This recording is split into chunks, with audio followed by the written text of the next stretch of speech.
አሰብ የኢትዮጵያ ነች ያልነው አሰብ የኢትዮጵያ ስለሆነች ነው። 100% ፒሪየድ። በተንኮልና በሸፍጥ አስመራና አዲስ አበባ ሆናችሁ ወስዳቸዋል። ያኔ የተናገራቸው የለም። በዛን ጊዜ የሚናገር ሰው አንገቱ ይቆረጣል። አማራ እንደሚተርተው ደረቃቅ ጉሮሮ ይቀዳል። ምን ማለት ነው?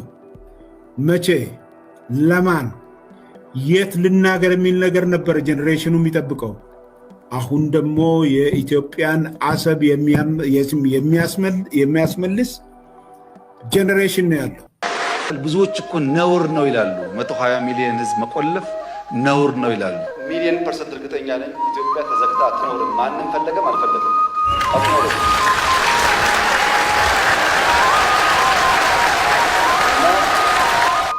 አንዳንድ የተገዙ ኢትዮጵያውያን ባይገባቸውም ወይኛ ወይ ልጆቻችን ያሳኩታል። ጥርጣሬ የለውም።